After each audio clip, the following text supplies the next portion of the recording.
Hi guys, I'm back with my final I don't know if it's my final segment. I want to say it's my final segment of the 2015 favourites. I kind of still want to do an other. If I get around to it, I will. But I might end up just calling it my currently loving. We'll see. But I do have kind of other things, like nail polishes and skincare and hair care that I want to talk about. But I'm just going to put, maybe this should be the final nail in the 2015 coffin because I've taken long enough to finish this series as it is. And I've hardly got anything to show you in this video. What I'm probably going to end up doing is slicing pictures in as we go. At some point when I was making the notes and stuff for this series, I think what happened was I've put everything together somewhere safe. Don't you love when you do that and then you can't find what you're looking for? It's the most annoying thing ever. It's like I've hidden things from myself. I've obviously put them somewhere together in like a box or something, and the majority of the products, especially because they are my favourite products, really annoying just before I go away because most of them I would have taken with me and now I can't. So I have no idea where I'd put them. I have a handful of things to show you, literally a handful. The rest of them I'm going to have to slice in pictures as we go. But I have a small list. This is not going to be as long as some of these videos that I've done, so we'll whiz through some, especially since I've got no products to show you. So first of all, I've got, this is all lips for this particular one, which you'll know from the title. First of all, lip balm. The lip balm that was definitely in favour this month, or this last year, not even this month, this is how late I am, last year, was Carmex. The little Carmex pot. The little Carmex pot, really, really amazing. I was totally stuck on the Nuxe Revdemil for the longest time, and I do think that there is some truth to the idea that you use something too often, whether it be skincare, hair care, whatever. You use something too often and your skin gets used to it, or whatever it is, gets used to it, and you have to kind of switch it up. Because the Nuxe one just wasn't doing anything for me anymore. That is the one I'm taking on holiday because I can't find the Carmex. And that is an amazing, amazing product. I think that it excels in particularly dry or cold weather. But kind of normal day-to-day, it just stopped working for me when I was using it overnight. And the Carmex was doing the job for a considerably lower price. And it's an easy supermarket pickup as well, which I will be replacing very, very soon. Just don't know where it went. I didn't even use half of it. Next, I have lip pencils. The first one, I can show you it, but it's all run out because it was amazing. And it is the Rimmel East End Snob, the Exaggerate one. This is the one that people said was a really good dupe for the Charlotte Tilbury Pillow Talk, which I'm yet to try, but I'm tempted to try it. I'm tempted to pick up another one of these and that one just to compare the two to see how good a dupe it really is. But I loved this colour so much. This, with Max Faux over the top, one of my all-time favourite combinations for lipstick, especially when I had super, super blonde hair. I felt like it looked really, really polished. I loved this so much. And I will definitely buy another one of these. It was a bit annoying because I felt like it kept crumbling and falling out. As with most of these kind of technical pencils, as you push it up, some of them can get kind of broken inside, whether it be in transit, could be before you even pick it up at the store, or it could be if you've dropped it at some point and it kind of breaks it up, and so as you twist it up it falls out because it's a broken piece. That's a really, really annoying flaw to this kind. I mean, I suppose it could happen with twist up pencils, as sharpened pencils as well, but more so with these kind of more loose twist up mechanical pencils. But a real annoying kind of design flaw to these things, and it happens, it doesn't matter how much you're paying. Happens with my MAC Fling brow pencil as well, which is even more irritating, but regardless, it is a really, really good product. Something that I actually haven't had that problem with is the Essence lip liner. Still exactly the same thing, it's a twist up mechanical pencil, and so far I've got a lot of these and so far I haven't had any issues with breaking off at all, and this is cheaper still.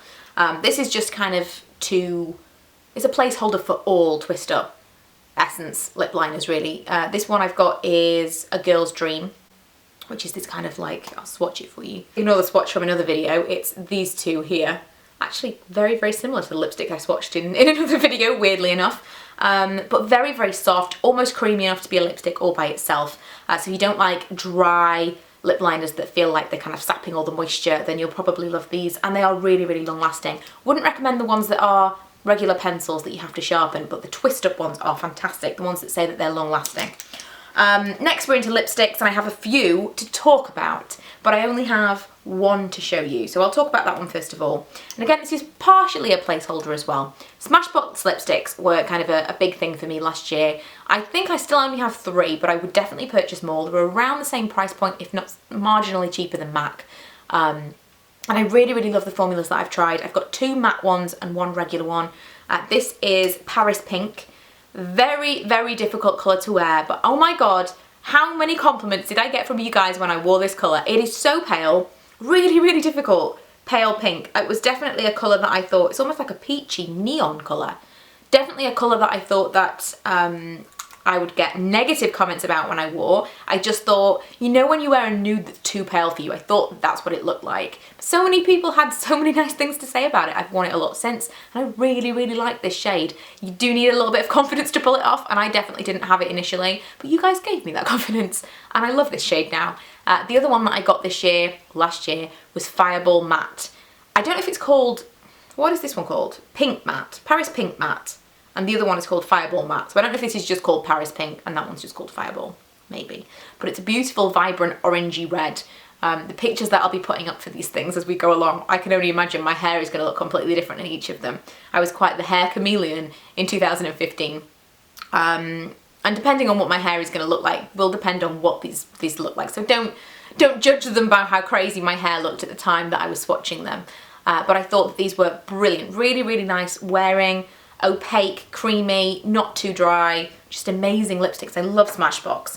And then the other one I wanted to talk about was MAC Faux, my all-time favourite lipstick. I think I got that last year, and if I cannot find it, I've been looking everywhere to pack it to go on holiday, and I can't find it. If I cannot find it anywhere, I'm going to buy another one. In fact, I may buy another one anyway, just so that I have one in my handbag all the time and one in my drawer all the time, because it is just, for me, the nicest nude. I know that it was one of those things that became massively popular after Kylie Jenner. I've tried a lot of the Kylie Jenner lip colours, and they're all a little bit too brown or a little bit too dark for me. Faux is just, it's just perfect for me, I think. My absolute favourite. So if you're looking for something, it's a little bit darker than a regular nude, a little bit muted, a little bit something purplish about it.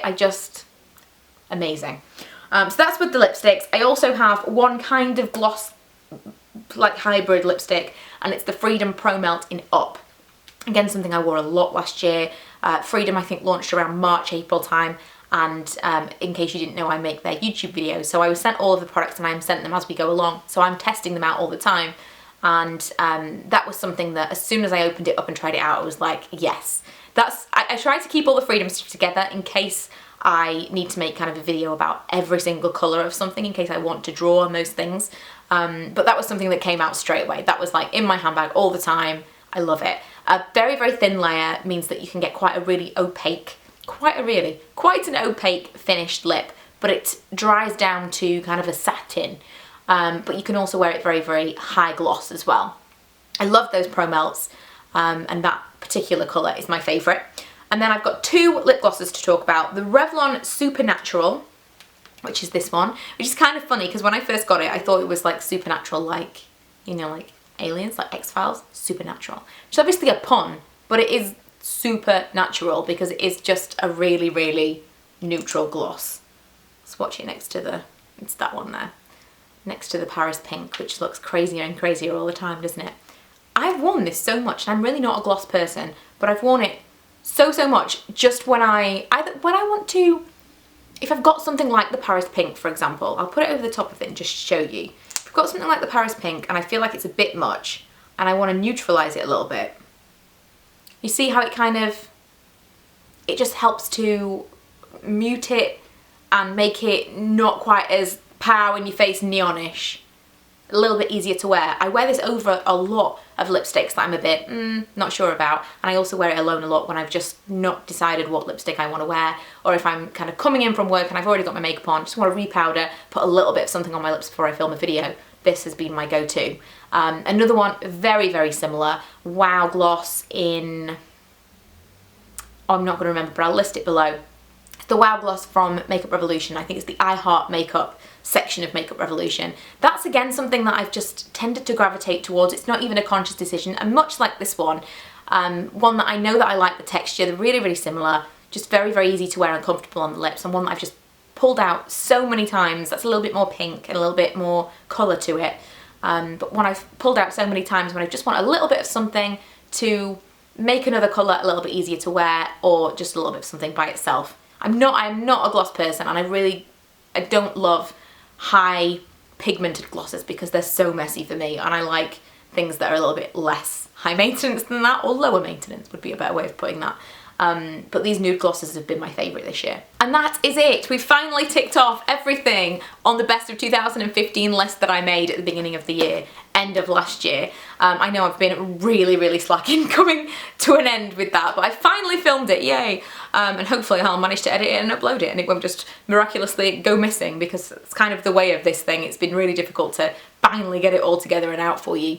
But if you would like to see my best of 2015 hair and skincare and all that stuff in one video as well, let me know if it's still something you're interested in, or is that, you know, so last year. If you'd want me to kind of talk more current stuff, then that's fine. We'll move on from the best of.